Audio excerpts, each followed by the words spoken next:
Romanos 16, de 1 a 2. Recomendo-vos a nossa irmã Febe, que está servindo a igreja de Cencreia, para que a recebais no Senhor como convém aos santos, e a ajudeis em tudo que de vós vier a precisar, porque tem sido protetora de muitos, e de mim inclusive. Nosso Deus, nós pedimos a iluminação do Teu Espírito Santo para compreender a Tua palavra, tirar lições desses versículos, aplicá-los à nossa vida. Ajuda-nos a amar-te mais através do conhecimento que vem pelas Escrituras. Nós oramos que o Senhor fale ao coração de cada pessoa aqui presente nessa manhã. Em nome de Jesus. Amém. Nós chegamos ao capítulo final da carta aos Romanos, que é o capítulo 16. Existe uma controvérsia a respeito desse capítulo, porque ele traz uma relação de cerca de 27 pessoas a quem Paulo faz menção. E Paulo parece indicar no início da carta de que ele não conhece a igreja de Roma. Na verdade, ele escreveu essa carta aos romanos com o objetivo de se fazer conhecido, obter o apoio da igreja para os planos missionários que ele tem na região da Espanha. Mas então, como é que tem uma lista no final em que ele cumprimenta quase 30 pessoas da igreja de Roma? Então, alguns acham que esse finalzinho aqui, na verdade, era o final da carta aos Efésios, porque Paulo conhecia a igreja de Éfeso, ele plantou a igreja de Éfeso, mas quando escrevem uma carta para a igreja de Éfeso, que é a carta aos Efésios, ao contrário de Romanos, não tem saudação a ninguém. Então, alguns acham que o capítulo 16 é aquela página do manuscrito que alguém, na hora de fazer a coleção dos escritos de Paulo, acabou trocando e acabou o final da carta de Efésios indo parar no final da carta de Romanos. Isso é o que dá quando o teólogo não tem o que fazer. Ele fica inventando ou procurando chifre em cabeça de cavalo, explicações assim tão estranhas, como essas aqui, porque para ter havido esse tipo de troca, nós precisaríamos acreditar que o manuscrito da carta aos Romanos e o manuscrito da carta aos Efésios sempre estiveram na mão de uma única pessoa. Mas o que nós temos são 5.000 manuscritos do Novo Testamento. E todos os manuscritos que contêm Romanos e Efésios são exatamente como está aqui na nossa Bíblia. Então, é uma suposição que não tem fundamentação material, não tem evidência nenhuma. É o que a gente chamaria de fake news hoje, absolutamente sem qualquer comprovação. A razão pela qual Paulo cita quase 30 pessoas aqui no final da carta aos Romanos é porque durante os quase 20 anos em que ele trabalhou nas suas 3 viagens missionárias, ele conheceu muita gente. E Roma era a capital do império. Muita gente ia para lá em busca de oportunidade, negócios, problemas de família. Então é perfeitamente natural supor que essas pessoas eram conhecidas de Paulo ou se tornaram conhecidas de Paulo durante o tempo em que ele serviu naquela região do mar Mediterrâneo durante cerca de 20 anos e que agora Paulo sabe que elas estão na igreja de Roma. E, portanto, Paulo as menciona aqui nesse capítulo 16. E a pessoa que provavelmente levou a carta aos romanos é essa primeira pessoa que Paulo recomenda aqui, que é uma senhora chamada Febe. Ela vem primeiro na lista, sem dúvida nenhuma, porque era aquela que estava levando a carta de Paulo em mãos. Imaginem, pensem na responsabilidade de Febe. Se ela era de Cencreia era Corinto, que era a cidade onde Paulo estava quando escreveu essa carta. De Corinto para Roma é uma longa viagem. Durante vários dias, Febe levou, debaixo da túnica dela, o futuro da teologia cristã. A carta aos Romanos. Já pensou? Durante alguns dias ela tinha debaixo do vestido da capa dela a carta aos Romanos. Que responsabilidade que essa mulher não teve em ser a portadora da carta magna do apóstolo Paulo àqueles crentes de Roma. Então, esse é o capítulo 16. Ele começa com a recomendação que o apóstolo faz dessa irmã. E eu queria ver com vocês primeiro a recomendação em si, depois olhar mais de perto como Paulo se refere a ela, que existe alguma polêmica sobre isso, e depois aquilo que Paulo pede em favor dela no final do verso 2. Aliás, o verso 2 são 2 pedidos que Paulo faz em favor de Febe. Então vamos à recomendação em si. Verso 1, recomendo-vos a nossa irmã Febe, que está servindo a igreja de Cencreia. Todo mundo sabe o que é recomendar alguém. É apresentar uma pessoa de maneira favorável a um grupo ou a outra pessoa que não a conhece. E com isso dando apoio, sendo avalista, se colocando como fiador daquela pessoa. É isso que Paulo está fazendo aqui. Ele está se colocando como avalista, fiador dessa senhora, Febe. Eu encomendo vocês, aliás, eu recomendo a vocês a nossa irmã Febe. Essas recomendações eram muito importantes naquela época, não é? Especialmente para mulheres que viajavam sozinhas, como era o caso, parece ser, dessa senhora. Elas precisariam de apoio, precisariam de hospedagem, precisariam de segurança. Paulo, então, de maneira muito educada e cortês, introduz Febe à comunidade de Roma, aonde ela se dirigia levando aquela carta. E Paulo a apresenta de duas maneiras. Primeiro diz, ela é a nossa irmã. Pode ser que Febe era desconhecida da igreja de Roma, mas era mais do que conhecida porque era irmã em Cristo Jesus. No Novo Testamento, os laços espirituais sempre são colocados acima dos laços de amizade e mesmo dos laços materiais. Ao dizer nossa irmã, era como se Paulo estivesse dizendo, ela faz parte da nossa família, faz parte do nosso povo, portanto vocês devem recebê-la muito bem. Nós não sabemos quando foi que Febe se tornou crente. O nome Febe é um nome grego que vem ou do deus Apolo ou da deusa Artemíris.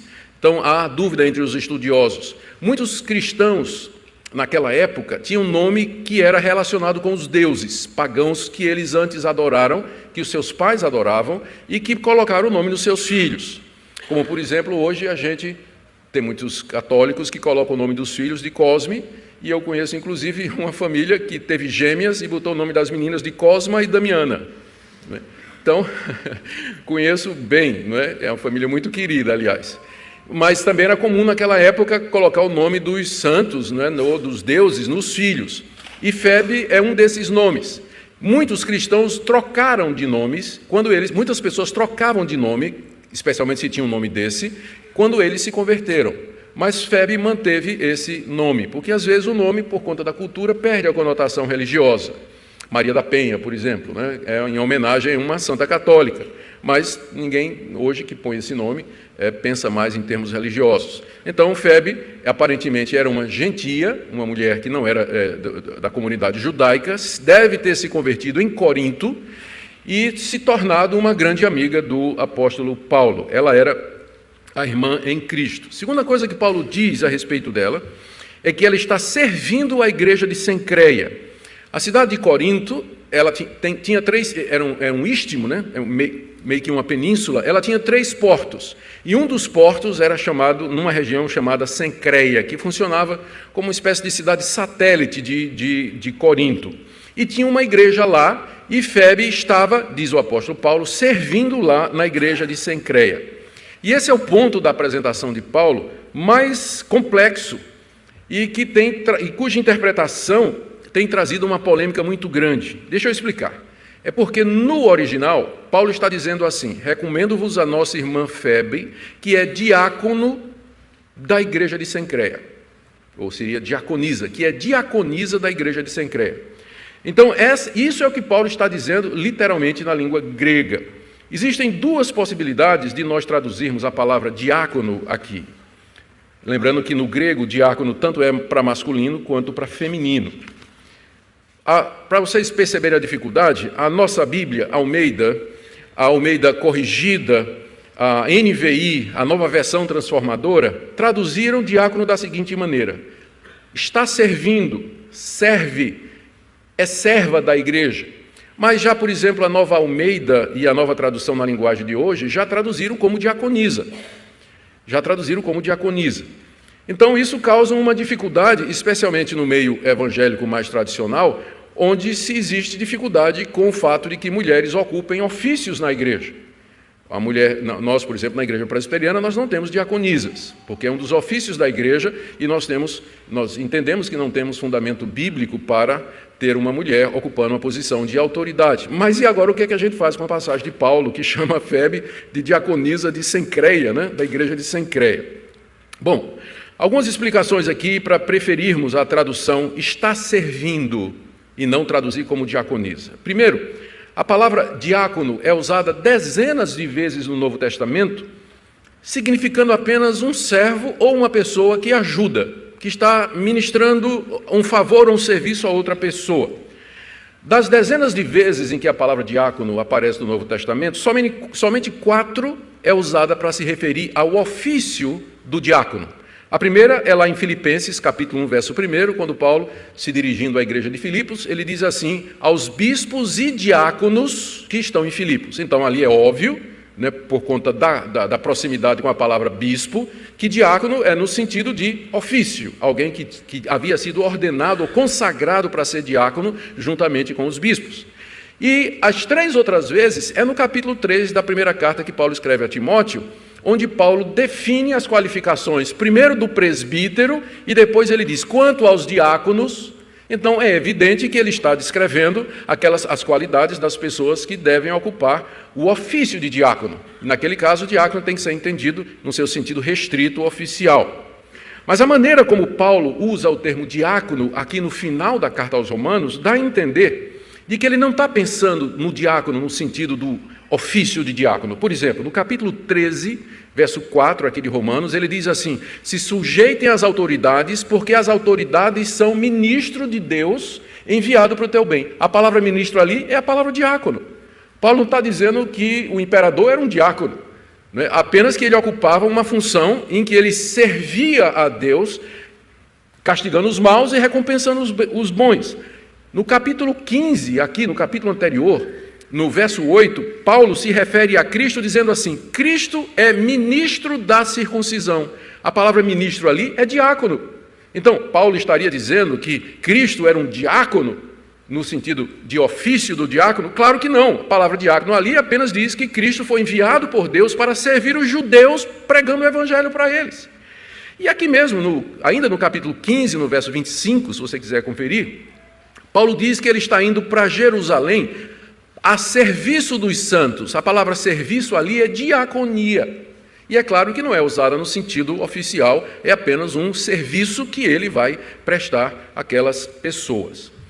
Então, esse é um argumento para nós entendermos no contexto que Febe, ao ser designada por Paulo como diácono da igreja de Cencreia, Paulo quer simplesmente dizer que ela era uma mulher que era conhecida por ser uma serva, alguém que ministrava, alguém que ajudava as pessoas na igreja de Cencreia, sem com isso dizer que ela havia sido consagrada para o ofício de diaconisa. Além disso, temos que lembrar a ausência de outras passagens do Novo Testamento que demonstrem claramente que as mulheres eram admitidas a algum ofício no Novo Testamento. Portanto, essa nossa tradução, recomendo-vos a nossa irmã Febe, que está servindo a igreja de Cencreia, é perfeitamente plausível, gramaticalmente possível, e não se trata de uma tradução preconceituosa. Você vê a maneira como Paulo se refere a Febe. Ele está empoderando, né, a mulher aqui. Está falando dela, dando espaço para ela, reconhecendo o trabalho dela, sem com isso chegar ao ponto de nós admitirmos, ou pelo menos entendermos que ele está falando de Febe como uma diaconisa. Aliás, mesmo que houvesse diaconisas na igreja primitiva, na igreja apostólica, é certo que elas não exerceriam nenhuma autoridade sobre a igreja, porque o Novo Testamento é muito claro. A presidência e o governo das igrejas é dos presbíteros. 1 de Timóteo, capítulo 5, verso 17, Paulo se refere aos presbíteros que governam bem. Então, a presidência espiritual das igrejas era dos presbíteros, um cargo que era reservado para homens cristãos qualificados. Quando Paulo vai definir essas qualidades, ele começa dizendo lá, na 1 de Timóteo, capítulo 3, é necessário que o presbítero seja marido de uma só mulher. Então, como uma mulher não pode fazer isso, pelo menos na época de Paulo não podia, né, ser marido de uma só mulher, então é óbvio que o apóstolo Paulo tinha em mente homens que fossem ocupar a função de presbítero e pastor, que são as funções, os ofícios que Deus deu à igreja pelos quais Cristo governa o seu povo. É interessante que a primeira referência que nós encontramos na história da igreja sobre o trabalho de mulheres, que é a Didascalia Apostolorum do século II, diz assim, que a mulher deve servir, e aí vem a palavra diácono aqui, a palavra diácono, a mulher deve servir a outras mulheres. Isso quer dizer que elas instruíam as outras, que iam se batizar, ajudavam no enterro das mulheres, cuidavam dos pobres e das viúvas, cuidavam dos doentes, visitavam prisioneiros de guerra, ajudavam os estrangeiros.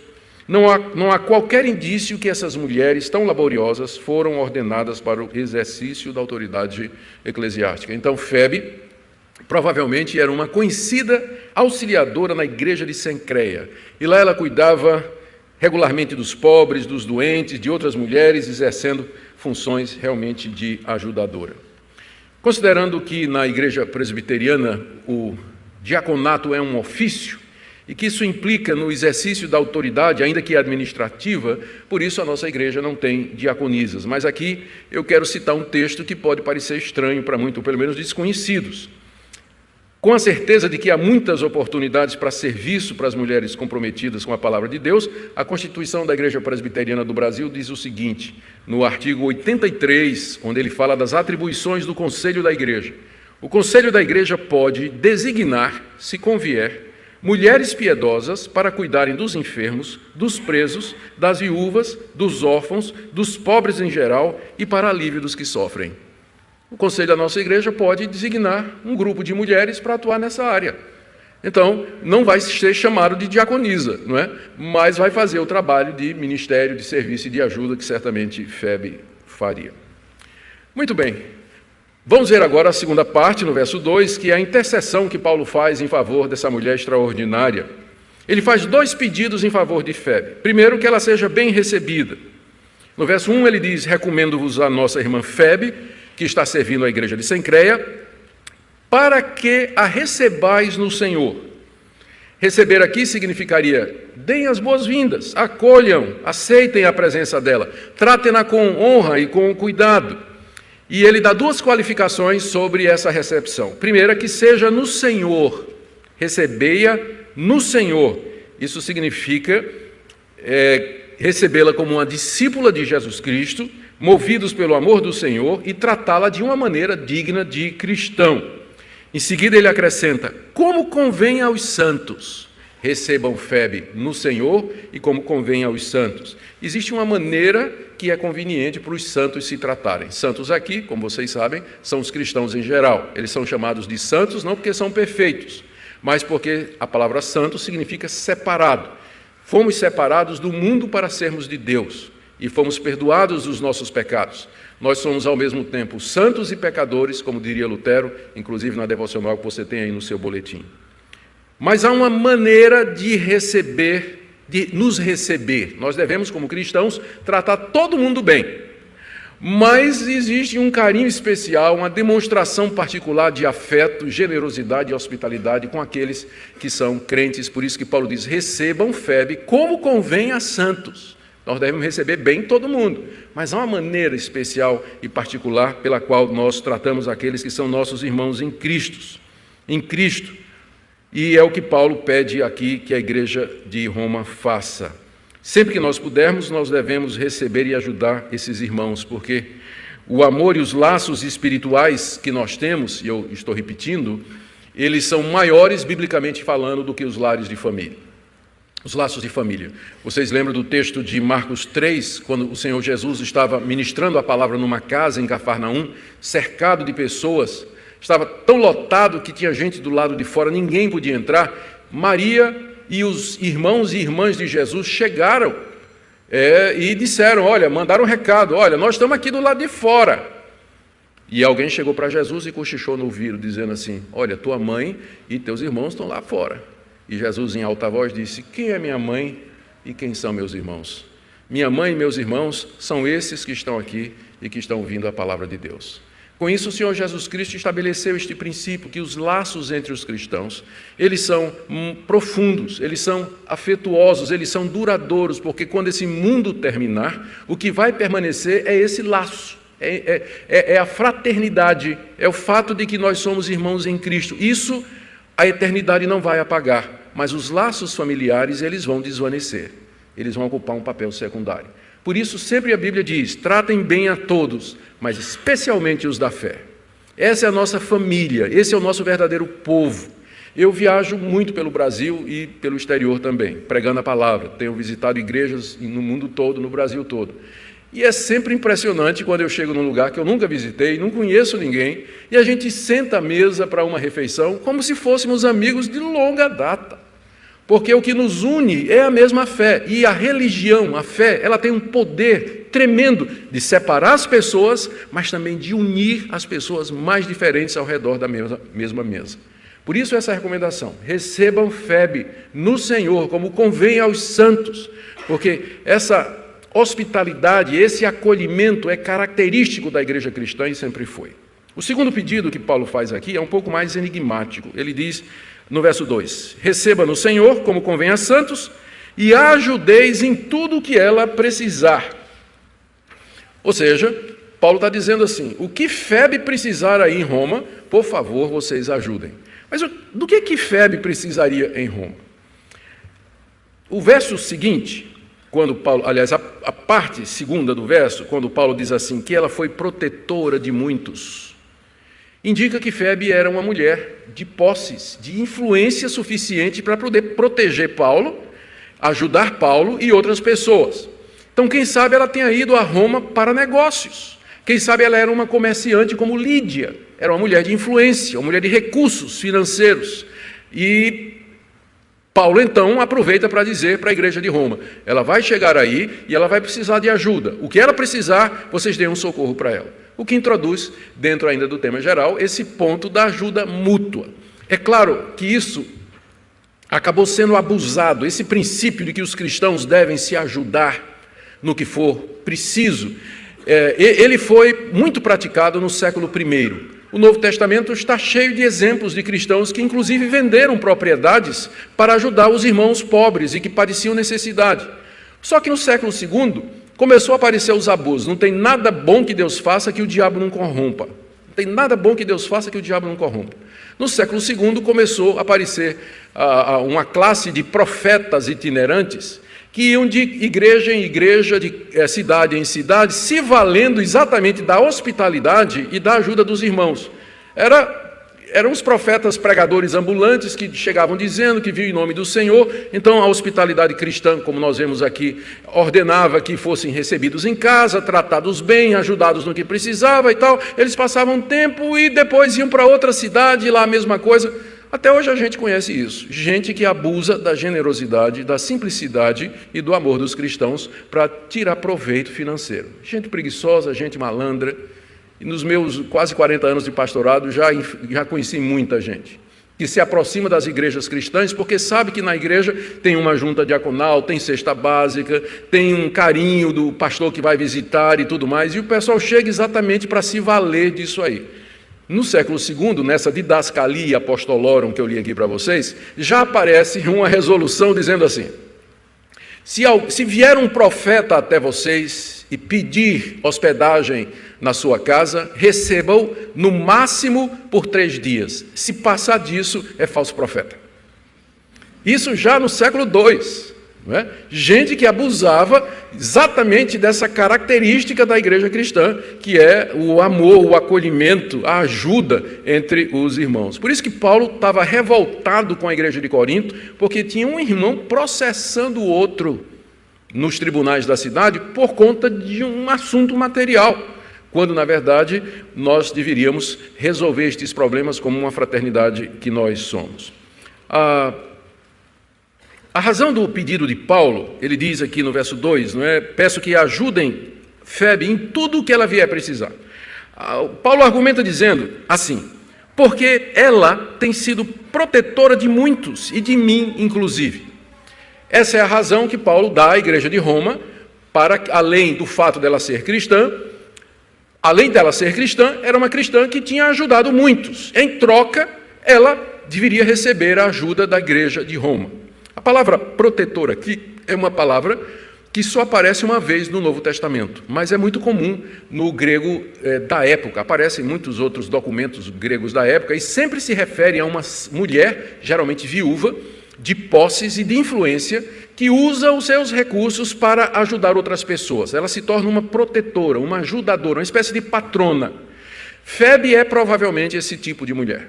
Se converteu através do ministério do apóstolo Paulo, adotou o apóstolo Paulo, protegeu, talvez, quem sabe, com a sua influência, o apóstolo Paulo de várias ocasiões de perseguição em Corinto, ajudava Paulo financeiramente, criaram um laço de amizade, de fraternidade, e agora Paulo a recomenda dizendo: ela tem sido protetora de muitos. Esses muitos aqui foram provavelmente irmãos que Paulo indicou para Febe, dizendo, olha, esses irmãos precisam da tua proteção, precisam de ajuda.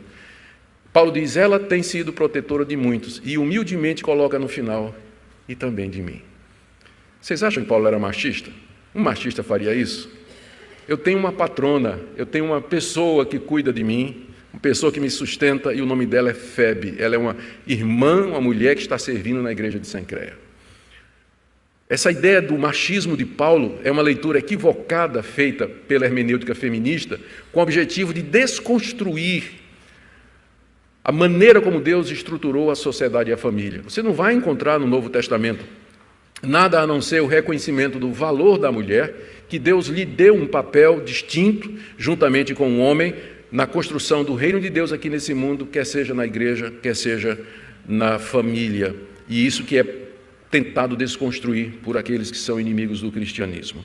Paulo deseja então que Febe seja bem acolhida, bem recebida, bem tratada, diante do amor e do cuidado que ela havia demonstrado para tantos. E é claro, ela era portadora da carta que Paulo queria que a igreja de Roma lesse. O que é que nós podemos aprender dessa passagem, queridos irmãos? A primeira delas, a primeira lição que eu queria tirar para nós aqui, é a humildade de Paulo em reconhecer publicamente que Febe, uma mulher, era sua protetora, patrona e ajudadora. Eu já mencionei isso aqui, mas eu quero voltar a esse assunto. O texto deixa isso muito claro. A humildade do apóstolo Paulo e o despreconceito, né? Não tem preconceito nenhum da parte dele com ela. Ele não tem dificuldade em admitir que entre as pessoas que o ajudaram estava essa pessoa influente, essa mulher. Segunda lição que nós podemos tirar do texto é que mesmo não exercendo um ofício, as mulheres cristãs exerceram um papel essencial na existência e na expansão da igreja cristã. Nós vamos ver hoje à noite que das quase 30 pessoas que Paulo menciona aqui, quase metade é de mulheres. Mulheres envolvidas com o trabalho, da mesma forma que as mulheres auxiliaram o ministério do Senhor Jesus Cristo, elas continuaram a fazer isso durante o ministério dos apóstolos e durante a história da igreja. Terceiro, esse texto nos ensina, ou nos mostra a ignorância dos que acusam a Bíblia e o cristianismo de promover o machismo e de ter inferiorizado as mulheres e de oprimirem as mulheres. Há pessoas que acusam o cristianismo de ser o maior inimigo das mulheres, oprimindo-as, limitando-as, definindo o seu papel de maneira egoísta, impedindo que elas desenvolvam o seu potencial e, portanto, elas dizem para que a mulher seja empoderada, o cristianismo precisa ser removido, eliminado da nossa cultura, porque ele é o impedimento. É claro que isso é baseado na rebelião contra o que o cristianismo ensina do pecado de todos e da necessidade do arrependimento e de mudança de vida. Esse texto também nos ensina o dever da hospitalidade e da ajuda aos irmãos em Cristo Jesus. E eu penso que essa é uma das lições mais importantes desse texto. Nós somos uma família em Cristo, devemos nos amar, nos apoiar, nos ajudar, nos compadecer e socorrer quando necessário. Claro, com critério. Claro, sabendo que tem abuso. Claro, sabendo que em alguns casos, em vez de dar o peixe, é melhor ensinar a pescar. Há situações e há situações que devem ser encaradas com muita sabedoria, mas na linha final, ou o argumento final, é que a Bíblia é muito clara sobre esse ponto. Há uma maneira digna pela qual nós devemos nos receber e nós devemos nos ajudar naquilo que pudermos. Em quinto lugar, alguma coisa que eu acho que o texto nos ensina também, a importância de termos pessoas que nos conhecem e que podem servir de fiador para nós. Quantas pessoas você conhece que você poderia dizer assim, eu estou indo para tal cidade e eu tenho certeza que essa pessoa poderia me recomendar de coração para que eu seja recebido lá?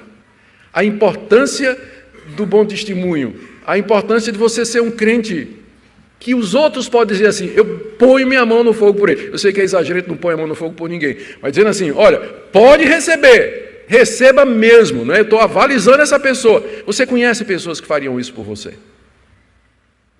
Veja a importância do testemunho de uma vida cristã coerente, a ponto de pessoas dizerem assim, pode receber fulano na sua casa, eu conheço e eu sou fiador dele, eu me coloco aqui como alguém que se responsabiliza por tudo que ele fizer, porque eu tenho plena confiança nele. E por último, esse texto nos ensina a lei da reciprocidade. Paulo diz assim: trata bem Febe, cuida de Febe, porque ela tem tratado e cuidado de muitos. Muito embora a Bíblia nos ensine que devemos sempre fazer as coisas sem esperar nada de troca, ela também nos ensina que nós seremos tratados da maneira como tratamos as outras pessoas. E essa lei ela é muito importante. Ela é muito importante, porque ela mostra como é essencial que você tenha fundamento para alguém dizer assim: cuida de fulano, porque ele é uma pessoa que cuida dos outros. Pode ajudar fulano, porque ele é uma pessoa que ajuda as outras pessoas. Que é o que Paulo está fazendo aqui com Febe. Ajuda Febe, porque ela tem sido protetora de muitos, inclusive de mim. Eu termino com algumas aplicações. Talvez haja aqui algumas pessoas que defendem que as mulheres deveriam ocupar todos os cargos disponíveis na igreja. Pastoras, presbíteras, diaconisas. E nos acusam de sermos machistas e preconceituosos porque nós não fazemos isso. O problema é que nós não seguimos a cultura. Na cultura hoje, de fato, há um empoderamento da mulher, não somente para que ela ocupe todas as funções do homem, mas até que as supere. Há uma espécie de vingança, né? E muito, dentro do movimento feminista há muito disso, desse movimento feminista mais radical, é uma espécie de vingança com toda a opressão, diminuição que as mulheres sofreram durante séculos, agora é a vez delas. Mas isso, nós não nos guiamos pela cultura, nós nos guiamos pela palavra de Deus. Se puder ser provado pela palavra de Deus que na igreja apostólica, no início, havia pastoras, presbíteras e diaconisas, nós não teremos qualquer dificuldade com isso. O problema é a gente fazer isso sem ter fundamento bíblico. Não há fundamentação bíblica para isso. O que não quer dizer que as mulheres não exerciam um papel importante, que é minha segunda aplicação aqui. Para as mulheres que estão aqui nessa manhã e que desejam de coração servir a Jesus Cristo. Existem muitas opções de serviço no meio da cristandade e fora dela, em que você pode exercer a sua fé.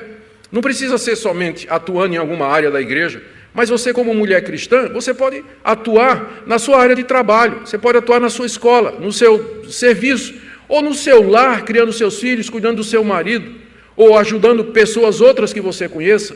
Não falta oportunidade para que a gente demonstre o nosso amor e a nossa fidelidade a Cristo através do serviço. E aqui, por outro lado, e eu agora vou para o outro lado, porque a metralhadora tem que rodar, né? Tem que bater em tudo quanto é lado. Mas há também os que querem restringir a atuação das mulheres nas igrejas cristãs. Há irmãos que, com receio de dar autoridade às mulheres, desejam mesmo impedi-las de até orar na igreja. Até orar na igreja. Há quem diga que a mulher não pode nem orar na igreja, porque isso seria um exercício de autoridade. Eu estou para ver isso no Novo Testamento. Que a mulher exerceu o seu direito como cristã de se dirigir a Deus na Assembleia dos Cristãos, que isso a torna uma líder, o que ela está exercendo autoridade na igreja. Se por um lado nós não queremos que a mulher ocupe uma função que não é lhe designada, é igualmente errado tirar dela aquilo que é direito dela por ser crente em Jesus Cristo. E às vezes vem de fato essa opressão, e aí nós damos razão ao mundo, quando o mundo nos chama de machistas e de opressores, quando nós proibimos as mulheres de fazer aquilo que a palavra de Deus não proíbe. Por fim, oremos para que Deus nos dê graça, para que a Igreja de Cristo não permita que as mulheres exerçam uma função que não lhes é permitida, mas também para que a Igreja não impeça as mulheres de servirem a Deus dentro dos seus dons e privilégios como irmãs em Cristo Jesus. Que Deus use essa palavra nesta manhã para esclarecer, abençoar, encorajar todos vocês e que Ele em tudo nos ajude a sermos uma igreja cada vez mais próxima da sua palavra.